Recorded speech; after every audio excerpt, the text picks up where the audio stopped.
경제브리핑 불편한 진실이 여러분의 확실한 두통 치료제가 되어드리겠습니다. 경제 뉴스가 연예 뉴스처럼 쉽게 들리는 그날까지 경제브리핑 불편한 진실.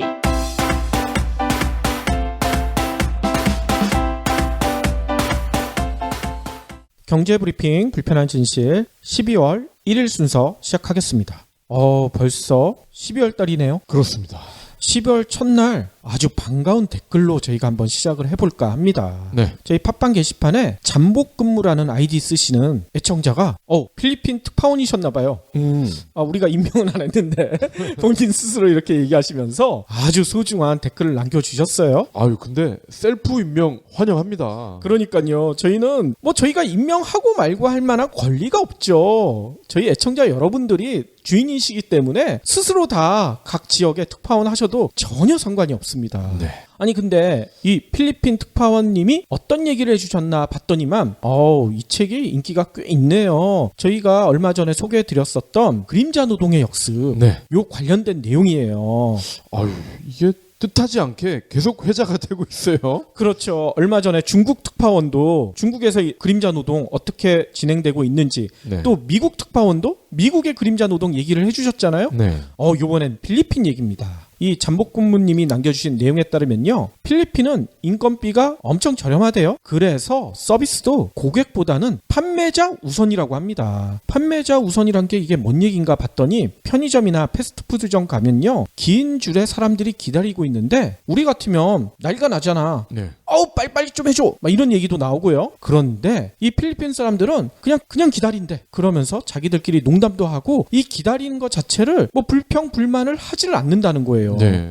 우리나라 같으면 상상도 못할 일이죠. 그런데 왜 필리핀에서 이렇게 하고 있을까? 이거는 잠복근무님이 분석하시기에 인건비 차이가 아주 큰 역할을 한다. 이렇게 설명을 하셨어요. 뭔 얘기냐면요. 그림자 노동 하는 이유도 인건비가 많이 들기 때문에 소비자에게 약간 할인을 주고 그만큼 인건비를 아끼는 건데 필리핀은 아까 처음 얘기한 것처럼 인건비가 저렴하잖아요. 네.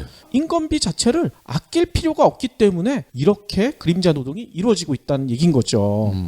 뭔 얘기냐면 필리핀은 인건비가 너무 저렴해서요. 구매자가 온라인이나 앱을 통해서 예약이나 예매를 할 경우 우리나라 같으면 훨씬 할인을 많이 받잖아요. 네. 필리핀은 반대래. 서비스 사용료를 추가로 내야 된다는 거예요.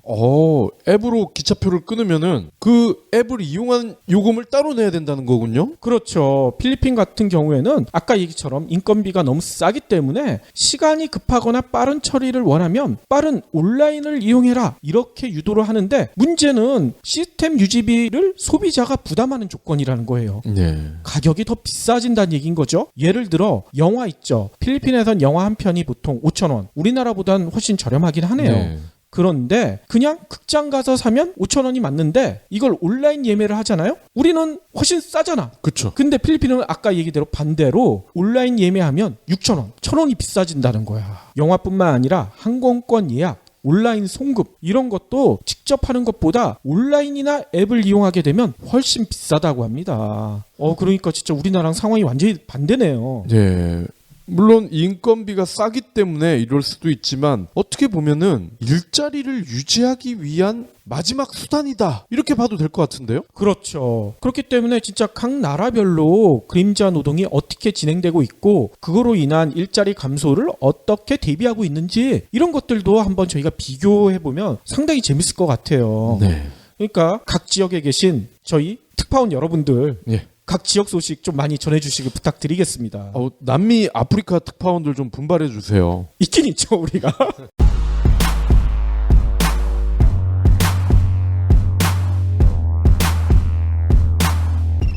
영화 예매 앱으로 하죠. 항공편은 최저가 검색 사이트가 있죠. 요즘은 탑승 수속도 햄버거 주문도 터치스크린으로 직접 할 수 있어요. 그런데 말입니다. 오히려 너무 많은 일을 스스로 해야 하는 것 같지 않나요? 검색, 가격 비교, 예매, 보안 프로그램 내려받기, 소프트웨어 업데이트, 비밀번호 변경하는데 한 푼이라도 대가를 받나요? 세상은 분명 더 편리해진 것 같은데 왜 자유시간은 줄어들까요? 바쁜 현대인의 삶을 더욱 분주하게 하는 그림자 노동을 둘러싼 불편한 진실이 그림자 노동의 역습에서 밝혀집니다. 대가 없이 당신에게 떠넘겨진 보이지 않는 일들, 그림자 노동의 역습, 도서 출판 민음사.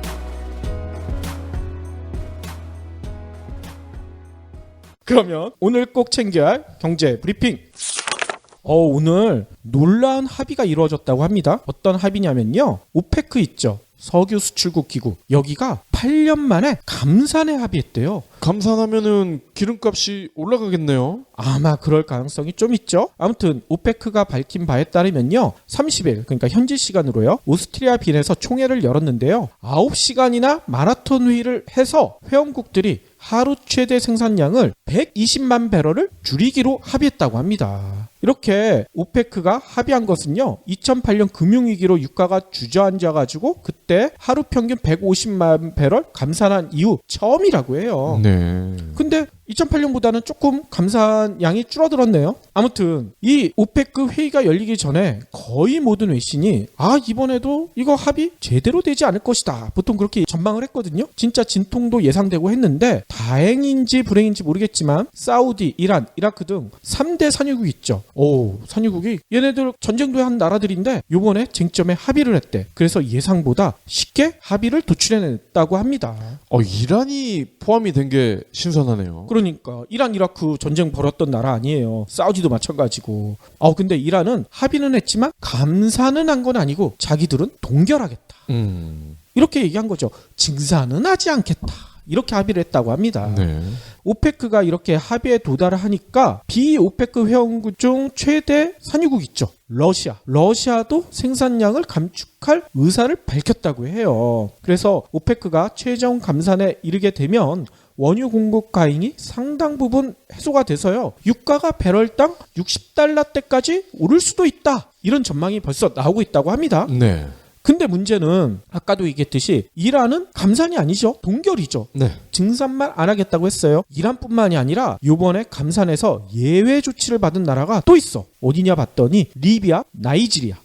이 두 나라도 석유 생산량이 엄청 많은 나라들 아니에요? 이 두 나라도 경제가 좀 나쁘니까 경제를 일단 살려야 되니까 감산까지 못하겠다. 증산만 안 하겠다. 동결을 요구를 했다는 거예요. 근데 이 요구가 받아들여졌다는 거죠. 그래서 벌써 이런 얘기가 나오고 있습니다. 이렇게 합의를 통해서 내년 상반기에 오페크 회원국들이 감산을 해도 문제는 오페크 내 총 생산량은 늘어날 가능성이 크다. 하하. 합의가 아니란 얘기인 거죠. 또 다른 문제도 있죠. 여전히 원유가 공급 과잉 상태에 있죠. 왜냐면요. 오페크보다 비오페크에서 생산하는 석유가 더 많어. 지난번 저희가 방송을 통해서도 한번 얘기 드렸듯이 미국 같은 경우 네.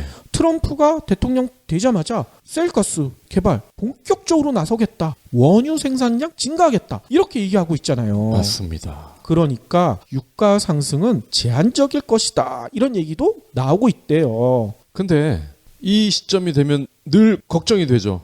감산에 합의했다. 요 팩트만 강조를 해서 우리나라 정유회사들이 기름값을 올리잖아. 그렇죠. 그러니까 제가 오늘 감산 합의 결정에 대해서 언론들이 전한 바를 보니까요. 감산했으니까 60달러대까지 오를 것이다. 요 얘기까지만 있고요. 제가 그 다음 전해드린 얘기 있죠. 감산 예외국 이런 걸 전한 언론은 몇 군데가 안 돼. 의심이 가죠? 신문 방송 보면은 정유사 광고 자주 나오죠. 다음 소식입니다. 소비자 물가가 3달 연속 1%대를 유지했다. 1%밖에 안 돼요? 네, 1%래요. 어휴. 전월에 이어서 농축수산물 개인 서비스 가격 상승이 물가를 끌어올렸다. 이런 설명인데요. 통계청 발표입니다. 11월 소비자 물가 이 얘기인데 전년 동월과 대비해서 1.3%밖에 안 올랐다는 게 핵심이죠. 아이고 1.3%라 이게 점이 뒤로 가야 될 것 같은데 13%? 부분별로 보면요. 채소를 중심으로 한 농축수산물이 7.9%, 무가 120%. 120%예요? 네. 그러니까 어떻게 이게 다 더했는데 1.3%밖에 안 돼. 그러게요. 배추가 82%, 와. 토마토는 71%, 풋고추가 62%. 아니 그러니까 돈가스집 가면 방울토마토 하나씩 주잖아요.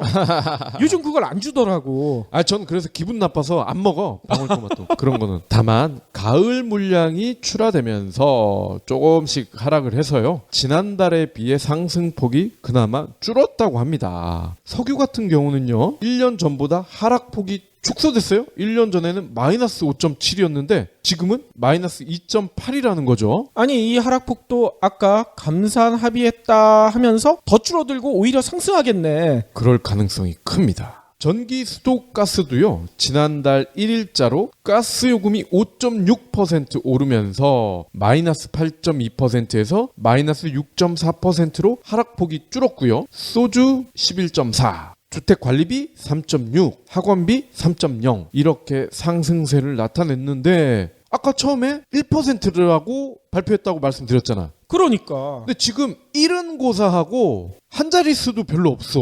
이거 어떻게 된 거야? 그러니까 이거 숫자 계산 잘못한 거 아닌가 의심이 드는데요. 정말 언제까지 월급 빼고 모든 게 다 오르는 이런 신기한 일들이 계속 벌어져야만 하는 걸까요? 혼이 비정상이기 때문이 아닐까? 오늘 저는 좀 이해할 수 없는 조치가 의무화가 된대요. 네. 뭔 조치냐 봤더니 오늘부터 휴대폰을 개통하려고 하잖아요. 네. 그러면 신분증이 반드시 필요하대. 아니 기존에도 신분증 있어야 됐는데. 아무튼 오늘 방송통신위원회와 한국정보통신진흥협회가 밝힌 바에 따르면요. 오늘부터 전국 17,000 휴대폰 유통망에서요. 휴대전화를 개통하려면 신분증 스캐너를 반드시 써야 된다. 뭐 이렇게 밝혔다고 합니다. 네. 뭐 지난해까지만 해도 이통사 직영점과 대리점에서만 의무 사용됐지만 판매점까지 확대된 것은 오늘부터라고 해요. 제가 직영점 이쪽만 거래를 해서 그런가? 아무튼 당초 방통위는요. 지난 8월 일선 판매점에서 신분증 스캐너를 보급하고요. 9월부터 전면 시행할 계획이었는데 이게 스캐너 인식률이 좀 떨어진다. 또 가격이 너무 비싸다. 뭐 이런 문제로 좀 늦춰졌다고 합니다. 그래서 오늘에야 본격적으로 의무화가 시행된다고 하더라고요. 아무튼 방통위에서 밝힌 바에 따르면 왜 이걸 의무화시켰느냐? 일단 휴대전화 가입하는 고객이 제시한 신분증을 위조 변조했을 가능성이 있을 수도 있다. 이거를 판별해야 되지 않느냐. 또 불법 명의 도용 이것도 막기 위함이다. 뭐 이렇게 설명하고 있어요. 게다가 일부 판매점들은요. 고객의 개인정보를 악용해서 대포폰을 개통하는 등 뭐 불법 영업을 하는 경우도 있잖아요. 이것도 막기 위한 조치라고 합니다. 아니 지금 방통위가 이렇게 전했다는 거 아닙니까? 그렇죠. 방통위면은 정부 기관이고, 그럼 지들이 이런 얘기를 하려면은 최순실 대포품부터 뭔가 해명을 해야 될 거 아니야. 그러니까 아니 저는 올 여름에 휴대전화 이제 고장 나가지고 새로 마련을 했는데, 네. 그때 신분증 없으면 전혀 안 된다고 다들 그러던데. 아니 기존에 신분증 없어도 개통되는데 도대체 어디예요? 그러면 이거는 뭔가 다른 목적이 있다는 얘기네요. 그러니까요. 전국 이동통신 유통협회는 이렇게 주장을 하고 있어요. 이 방통위 조치가 골목 판매점에 대한 규제를 강화하기 위한 수단이 아닌가. 아하. 이렇게 의심을 하고 있는 거죠. 직영점만 배불리겠다. 그렇죠. 아무튼 뭐 이렇게 하더라도 최순실이나 이런 일파들은 계속 대포폰 쓸 거 아니야. 다음 소식입니다. 도서정가제 시행 2년이 지났는데요. 신간 평균 가격이요. 5.7% 하락했다. 이런 조사 결과가 나왔네요.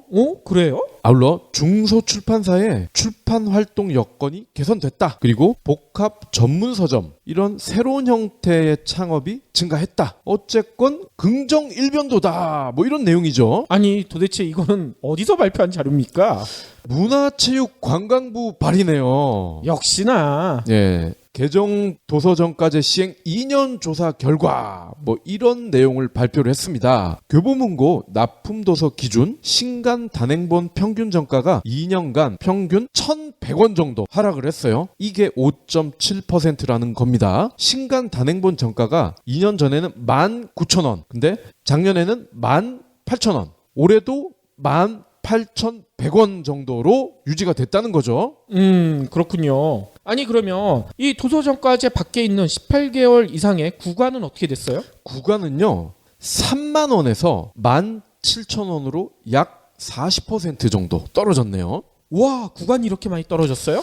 근데 문제는 구간을 별로 본 적이 없는 것 같아. 그러게 말입니다. 6개 대형 온라인 서점 기준 베스트셀러 신간 점유율은요. 2014년 67%에서 작년에는 92%로 올랐고요. 올해도 91.6%. 전년과 비슷한 수준인데 대형 온라인 서점에서 신간 점유율 베스트셀러가 굉장히 많이 올라갔죠. 그러니까요. 사람들이 구간은 안 산다는 얘기네요. 그렇습니다. 문체부는요. 이번 조사에 대해서 시행 2년간 출판 산업에 의미 있는 변화를 발견할 수 있었다. 그리고 도서정가제 혜택이 출판, 유통, 소비자에게 좀 더 균형 있게 돌아가기 위해서 출판사의 도서 공급률, 요거는 서점 납품가 비율이라고 말씀을 드렸죠. 이 도서 공급률 개선 등이 필요하긴 하다. 이렇게 말했어요. 아니 근데 저는 참 이해가 안 가는 게 신간 구간을 떠나서 가격이 떨어지면 판매가 더 늘어나야지 정상 아닙니까? 그렇죠. 아니 근데 가격 구간은 41%나 하락했는데 점유율은 오히려 25%가 줄어버렸어. 이거 도대체 누가 마법 버린 거예요? 제가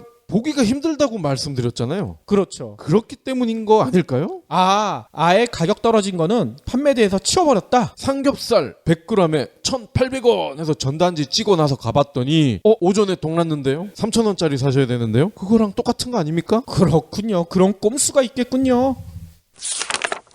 정부가 갑자기 왜 이런 발표를 했을까요? 참 의심스러운 발표를 오늘 하나 내놨는데 뭔 얘기냐면 대체 공휴일 제도 있죠. 네. 이거를 확대하는 방안을 적극 검토 중이래요. 그냥 검토도 아니고 적극. 이거는 공휴일이 토요일이나 일요일에 겹쳤을 때 그렇죠. 하루 더 쉬게 하는 거, 그거 말씀하시는 거죠? 맞습니다. 그래서 당장 내년부터 모든 공휴일에 이 대체 공휴일 제도가 확대 적용되잖아요. 그러면 당장 다음 달 1월 1일이 일요일이거든요. 네. 그러면 월요일 날 또 쉴 수가 있게 된다는 얘기인 거죠. 아하. 그래서 연간 법정 공휴일이 현재 15일인데 이게 모두 보장받을 수 있게 된다. 뭐 이런 설명까지 붙어 있어요. 이 얘기는요. 동아일보가 전했습니다. 동아일보가요. 기획재정부가 한국문화관광연구원에 의뢰를 해가지고요. 이런 내용이 담긴 공휴일 제도 개선 방안에 관한 연구, 이 보고서를 정부에 보고했다. 뭐 이렇게 보도를 했어요. 근데 재미난 건 이 보고서가 최종 보고서가 아니야. 중간 보고서야. 근데 중간 보고서를 동아일보가 빼내서 보도까지 했다? 뭔가 냄새가 나죠? 빼냈다기보다는 흘린 거 아니에요? 그랬겠죠. 아무튼 동아일보가 전한 이 보고서에 따르면요. 정부가 국민들의 휴식권 보장과 내수 경기 활성화, 업무 효율성 증대 뭐 이런 것들을 위해서요. 기존의 공휴일 제도를 개선할 필요가 있다는 지적에 따라 마련됐다고 설명하고 있어요. 그래서 문화관광연구원이 지난달 전국 성인 남녀를 대상으로 설문조사도 벌여봤는데 대체 공휴일 제도 확대 찬성하느냐 물어봤더니 88%가 찬성했다. 뭐 이렇게 얘기를 했다고 합니다. 당연히 찬성하죠. 당연하겠죠. 또 요일 지정 공휴일 제도 있죠. 예를 들어 개천절이다. 그러면은 10월 첫째 주 무슨 요일 날 쉬는 거. 뭐 이런 그렇죠. 식으로 하는 거. 그렇죠. 그런 거에 대한 찬성도 80%에 달했다고 합니다. 성년의 날이 그런 거 아닙니까? 맞습니다. 그런데 문화관광연구원은요. 20대 국회가 발의했던 어버이날 있죠. 이거를 5월 8일인데 이날 안 쉬잖아요. 신규 공휴일로 제정하는 방안도 검토 중이라고 해요. 그래서 이런 방안들은요. 정부가 10일 날 발표한 뒤에 공청회를 거쳐서 최종 확정할 방침이다. 동아일보는 이렇게 전하고 있어요. 뭐 좋은 얘기긴 한데 왜 하필 이 시점에 갑자기 이럴까? 4% 점유율 끌어올려야 될 거 아니야. 그러니까 말입니다. 그동안에 대체 공휴일 도입하자고 했었을 때 기업들 힘들어서 안 된다. 이렇게 끝까지 반대하던 사람들이 작년부터 이상하게 갑자기 마음이 바뀌나 봐.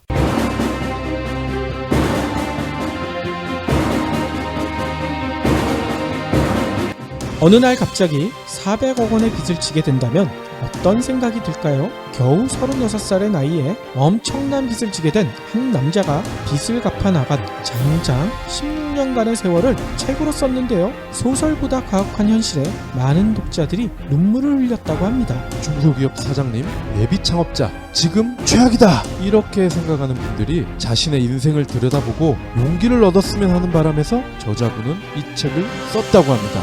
수많은 좌절에도 아침이 오지 않는 밤은 없다!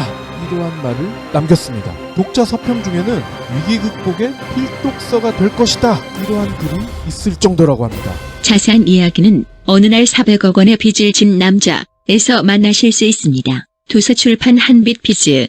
그러면 오늘의 섹션 자동차 이야기를 해야 되는데요. 오늘도 상당히 재밌는 얘기라고 약속을 하셨어요. 약속을 한 적은 없는데. 아까 약속했잖아요. 제가 살을 좀 붙여봤습니다. 네. 애청자분들은 에마가 다들 계시죠? 그러면은 아니 저는 최순실 딸이 아닌데요. 집에 말 없어요. 이때 에마는 자동차를 말하는 거죠. 나는 또 정유라처럼 말 끌고 다닌다 뭐 이렇게 얘기하시는 줄 알고. 네. 연식이 어떻게 되나요? 연식이요? 예. 제 트라제는 2006년식이에요. 꽤 오래된 거죠. 그렇죠. 10년이 넘었죠 벌써. 예. 근데 아마도 대부분은 10년을 넘는 경우가 많지는 않을 겁니다. 근데 주변에 보면은 그래도 예전에 비해서는 많이 늘어난 것 같아요. 그렇죠. 그래서 제가 기사를 하나 준비해 왔는데 이거는 뭐 저희가 작성한 건 아니고요. 시중에 떠돌아다니고 있는 기사인데 왜 시중에 떠돌아다니냐? 욕을 바가지로 먹고 있다는 거야. 이 기사 때문에? 네. 그래서 도대체 뭐 때문에 이렇게 욕을 먹고 있는지 한번 들려드리겠습니다. 도로를 달리는 초고령차가 늘고 있다. 경계 침체, 장기화로 오래된 차를 새 차로 바꾸지 않고 버티는 사람이 많아졌다. 특히 올 하반기 노후 경유차를 폐차하고 새 차를 사면 최대 143만 원까지 세금을 깎아주기로 한 법안이 국회에 묶여 있으면서 이를 기다리는 대기 수요가 늘어난 탓으로 업계는 보고 있다. 국토부와 한국자동차산업협회에 따르면 국내에 등록한 지 15년 이상 된 초고령차는 6월 말 235만 대에서 9월 말 242만 대로 늘어난 것으로 파악됐다. 3분기에만 7만 4천여 대가 늘었다. 같은 기간 국내 자동차 전체 등록 대수 증가분의 절반에 가까운 규모다. 여기까지입니다. 그렇군요. 아니 근데 여기서 저는 개인적으로 좀 궁금한 게 있네요. 15년 이상이면 초고령차가 되는 거예요? 그렇다고 합니다. 이 기사에 따르면. 아니 차를 어떻게 엉망으로 만들길래 15년 되면 차를 이제 끌고 다니지 말란 얘기 아니야.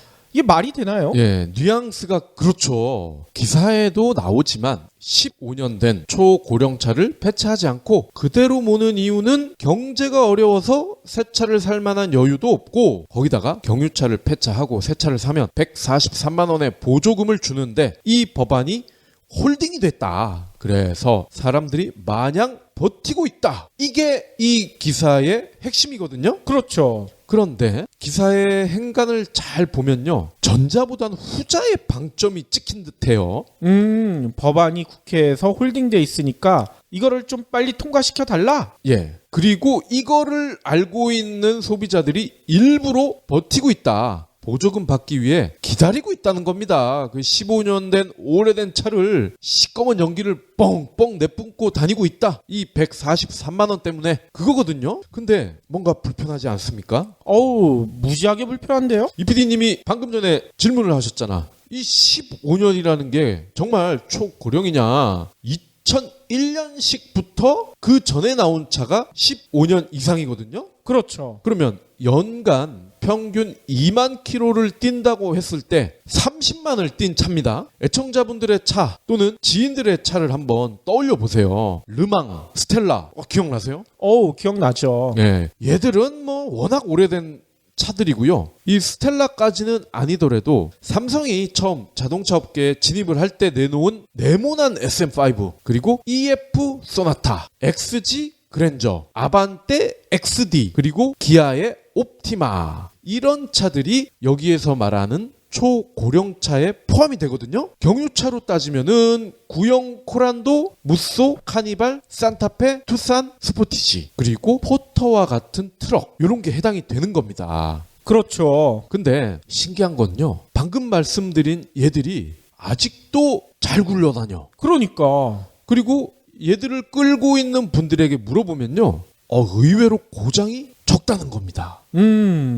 기계라는 거는 우리가 상식적으로 시간이 지날수록 성능이 떨어지잖아요. 그렇죠. 내구성도 떨어지고. 근데 어찌된 일일까? 저와 친한 카센터 사장님이 한 말씀을 그대로 옮겨볼게요. 차도 사람과 비슷한 면이 있습니다. 젊은이라 해도 과식, 과음 이걸 일삼고 잠도 불규칙하게 자면은 금방 병이 나고 빨리 늙습니다. 경제 운전하면서 엔진과 주요 부품을 잘 관리해주면 가솔린 차는 70만 킬로미터, 경유차는 50만 킬로미터도 달릴 수 있습니다. 우와. 차를 모는 사람 스스로 새 차로 바꾸고 싶은 욕구가 강하거나 현재 자기 차에 만족을 하지 못하기 때문에 10년을 타기가 어려운 겁니다. 아, 그렇군요. 놀랍지 않습니까? 70만 킬로를 달릴 수가 있다는 겁니다. 이론상으로는. 그러고 보니까 제가 미국이나 유럽을 갔을 때 올드카, 클래식카라는 거 있잖아요. 그렇죠. 근데 현지인들 얘기를 들어보면요, 할아버지 많게는, 그리고 조금 덜 올라가면 아버지가 타시던 차를 물려받아가지고 아들이나 손자가 이거를, 얘네들은 차고가 따로 있잖아요. 그렇죠. 거기다가 보관을 하면서 때 되면 부품도 새 걸로 갈아주고 기름칠도 잘 해주고 유지를 한다는 겁니다. 그러면서 정말 특별한 날 이거를 끌고 나와가지고 다운타운에서 자랑도 한다는 거지. 그렇죠. 그러면요, 정말 자동차 딜러들이나 마니아들이 야, 그 차 나한테 팔면 안 될까? 이런 식으로 제안도 한다는 거죠. 그렇죠. 가격도 엄청 비싸다면서요. 그렇습니다.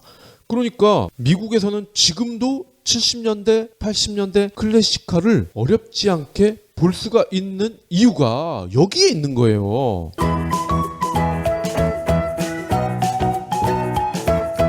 사고의 관점을 한번 전환해 보겠습니다. 초고령차를 폐차하지 않는 거는 여전히 얘들이 밥값을 하고 있다는 얘기잖아. 그렇죠. 이는 곧 그 당시에 나왔던 차들은 기본기가 뛰어나다고 볼 수도 있죠. 엔진, 세시, 파워트레인, 이런 자동차의 핵심 요소들이 교과서적인 생산 방식을 따랐다, 이런 의미로 봐도 될 겁니다. 한마디로 탄탄하게 만들어졌다. 그렇죠. 근데 요즘 나오는 차들은 어떤가요? 수타페, 수반떼 얘기 들어보셨죠? 아, 이것 때문에 난리가 났었잖아요. 비가 오거나 심지어 세차를 해도 물이 차 안으로 들어와. 그러니까 아, 이게 말이 돼요? 제 후배 중에 진짜 수타페 때문에 기름 넣으면서 보통 세차를 하잖아요. 네. 그걸 못한다 그러더라고요. 네. 거기 한번 들어갔다가 시트가 다 젖어버렸대.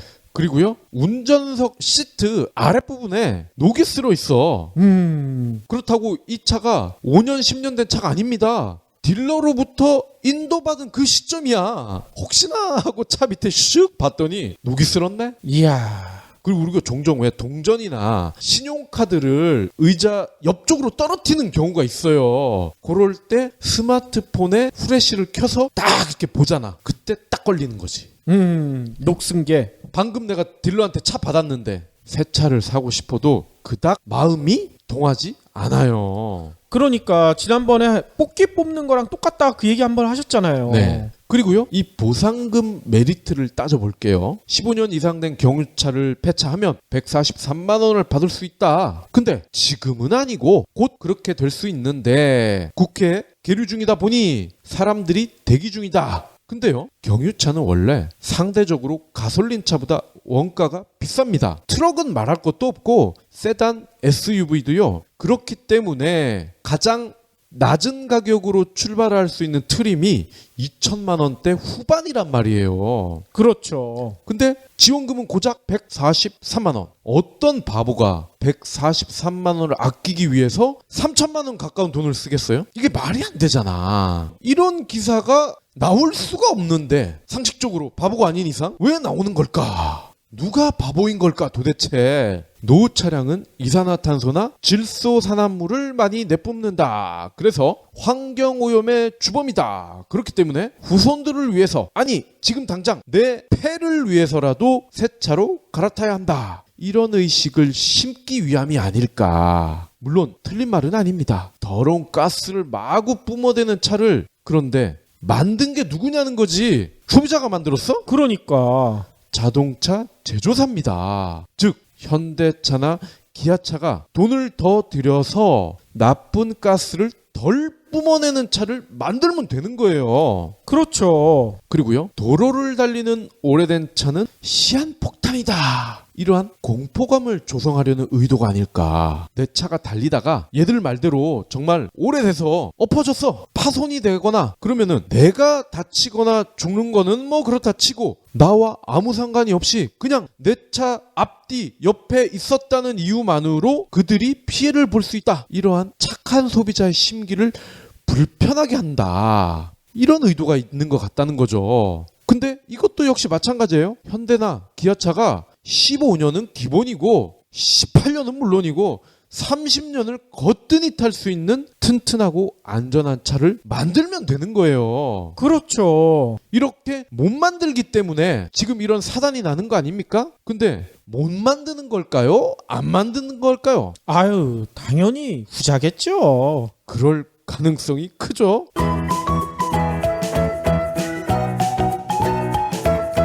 그러면요, 한전부지 10조 원에 살 돈, 그건 있잖아. 있으니까 샀을 거 아닙니까? 근데 30년을 탈 수 있는 그런 R&D에 쏟을 돈은 없는 거 아니야. 한전부지 10조 원에 살 돈의 반만이라도 R&D에 투자를 해서 내구성 올리고 안전도 높이고 그러면 대부분의 소비자의 불만이 해결이 된다고요. 그렇죠. 불과 몇 년 전만 해도 이런 걸 했었어요. 자동차 10년 타기 범국민운동. 이거 저도 기억나요. 유난을 떨었잖아요. 근데 지금은 정반대의 상황이 벌어지고 있습니다. 왜 그럴까요? 이거는 산하제한 정책이랑 비슷하네. 둘만 낳아 잘 기르자, 하나만 낳아 잘 기르자 하다가 이제는 애 낳는 게 애국이다. 뭐 이런 얘기 하잖아. 그렇죠. 현재 현대차 점유율이 20%대 진입을 눈앞에 두고 있습니다. 보통 눈앞에 두고 있습니다. 이런 거는 좋은 거를 표현할 때 쓰잖아. 톱3 진입을 눈앞에 두고 있습니다. 근데 현대차는 20%대 진입을 눈앞에 두고 있다. 이거는 제 나름의 희화화죠. 한때 50%가 넘었는데 옛날이요 이런 소리가 저절로 나올 것 같아요. 몽고 아저씨가 일간지나 경제지에 공포감을 주는 기사를 싣도록 유도하지는 않았을까. 아마 유도를 안 해도 알아서 써서 갖다 바쳤을 수도 있어요. 그래요? 경제브리핑 불편한 진실은 이런 기업들의 술수에 놀아나지 않기 때문에 안심하셔도 됩니다. 하지만 당연히 잘하고 있는 거, 뛰어난 거, 이거를 있는 그대로 알려드리고요. 잘못된 부분, 고쳐야 할 부분은 지금처럼 조목조목 시비를 따질 겁니다. 혹시나 몽고 아저씨가 누가 봐도 좋은 차를 만들어서 경제브리핑 불편한 진실에 이 차를 좀 알리기 위해서 광고를 하고 싶어, 박 PD. 광고를 줄게. 받을 텨? 그럼 당연히 저희는 감사한 마음으로 받을 겁니다. 근데 그럴 가능성은 0.000000001%도 없잖아요. 광고를 줄 가능성이에요? 아니면 좋은 차를 만들 가능성이에요? 둘 다. 둘 다? 그러면 안 되는데. 혹시 기부해보신 적 있나요? 이런 질문을 하면 나 먹고 살 것도 없는데 기부는 무슨? 기부는 션, 정혜영, 김장훈이나 하는 거 아니야? 라고 하시는 분들이 많습니다. 하지만 기부는 돈 많은 연예인의 전유물이 아닙니다. 무료 기부 사이트 위시플렉스에 접속하면 누구나 기부천사가 될 수 있습니다. 어떻게 가능하냐고요? 위시플렉스의 나만의 위시에서 매주 마음에 드는 신상 10개만 고르면 됩니다. 물론 사는 것이 아니라 찜만 하는 겁니다. 그러면 기부머니 500원이 매주 생기죠. 이 기부머니를 경제브리핑, 불편한 진실 같은 프로젝트에 후원할 수 있습니다. 참 쉽죠?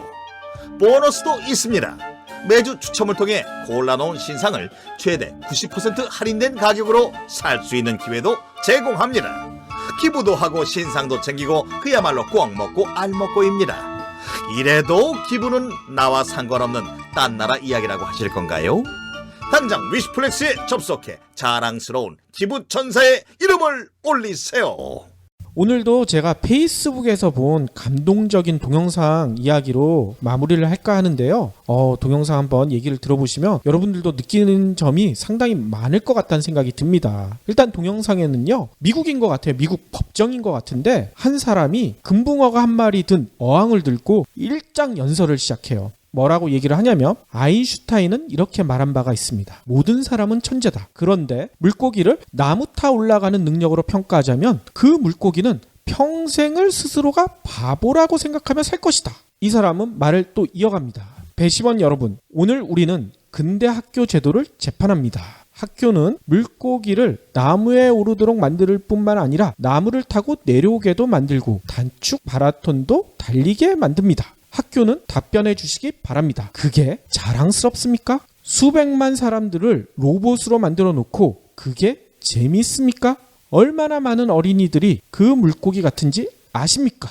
교실을 거슬러 헤엄쳐 가면서 자신의 재능은 발견하지도 못한 채 자신이 바보 같다고 생각하고 쓸모없다고 여기게 됩니다. 하지만 이제 때가 왔습니다. 더 이상 변명은 필요 없습니다. 이러면서 이분이 이런 얘기까지 합니다. 저는 학교를 법정에 세워 기소합니다. 아까 재판 과정이라고 했었잖아요. 네. 이 사람의 얘기는 이건 거예요. 창의성을 죽이고 개성을 죽였으며 지적으로 학대해 왔습니다. 학교는 오래전 세워진 기관이며 이제 시대에 뒤떨어져 있습니다. 이런 얘기를 해요. 아니 그러니까 다들 장래가 웅성웅성 될 거 아니에요. 이 사람 네. 도대체 뭔 얘기하는 거야? 그러니까 이 사람은 증거를 보이겠습니다 하면서 사진을 보여줘요. 네. 사진에 뭐가 들어있었냐면요. 스마트폰과 150년 전의 전화기, 또 최신 스포츠카와 150년 전의 마차, 이 사진들을 연달아 보여줍니다. 그런데 그 다음 사진이 뭔지 아세요? 현재의 교실과 150년 전의 교실, 비교를 한 겁니다. 150년 전 전화기와 현재의 스마트폰은 비교가 불가능할 정도로 엄청나게 발전했잖아요. 차도 마찬가지죠. 마차와 스포츠카는 비교가 안 되잖아. 네. 근데 교실은 150년 전이나 현재나 별 차이가 없다는 거예요. 그렇죠. 그러면서 이 변호사는 재판관한테 이런 얘기를 하더라고요. 이러고도 학생들의 미래를 준비한다고 할 수 있을까요? 학교는 미래를 준비하는 곳입니까? 과거를 준비하는 곳입니까? 이런 얘기 들을만 하죠.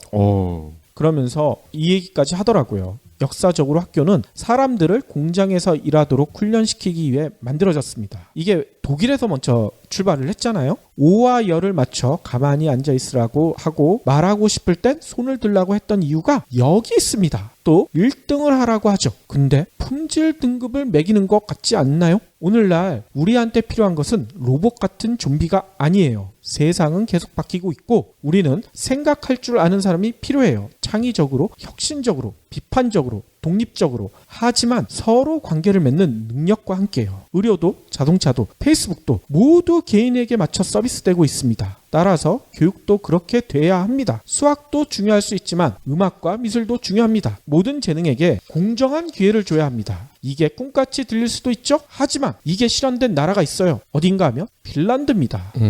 핀란드에서는 학교에서 보내는 시간이 훨씬 짧고 교사들은 좋은 대우를 받고 숙제는 아예 존재하지가 않고 경쟁보다는 협동에 초점을 맞추고 있어요. 그런데 핀란드의 이 교육체제는 세계 어느 나라보다 놀라운 성취를 내고 있습니다. 핀란드가 이렇게 놀라운 성취를 거두니 싱가포르나 몬테소리, 칸 아카데미 이런 데도 다 핀란드의 교육체제를 따라하고 있습니다. 그러니 우리도 한번 시도해 봐야 되지 않을까요? 학생들의 인구 비율은 20%에 불과하지만 우리 미래의 100%니까요. 물고기가 더 이상 나무를 기어오르지 않아도 되는 세상을 우리도 만들 수 있습니다. 이렇게 하니까 장내에 있던 사람들이 다 박수를 치더라고. 진짜 감동적인 얘기 아닌가요? 감동적인데요. 진짜 그 조개탄 넣는 난로, 그게 최신 전자형으로 바뀐 거 빼곤 진짜 바뀐 게 없긴 해요. 그렇죠. 실은 저도 최근에 우리 애 공부하는 초등학교에 가봤더니 바뀐 거는 교실에 TV 들어온 거 말고는 바뀐 게 없는 것 같아요. 네. 20년 전 교실이나 현재 교실이나 크게 달라진 거는 없어 보이는데 제가 이 얘기를 드리는 이유는 다른 데 있습니다. 교육도 마찬가지지만 또 하나 안 바뀌고 있는 곳이 있잖아.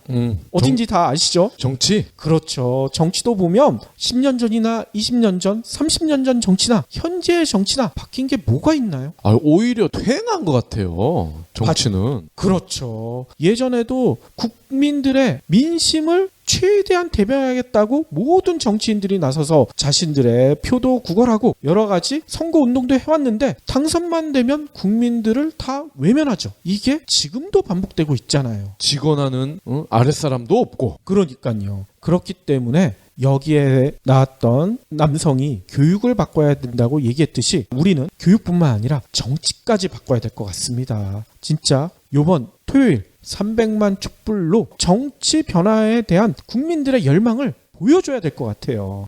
진짜 이러다가 학교가 사라질 날이 머지 않을 수도 있을 것 같아요. 정치도 사라지는 거 아니야?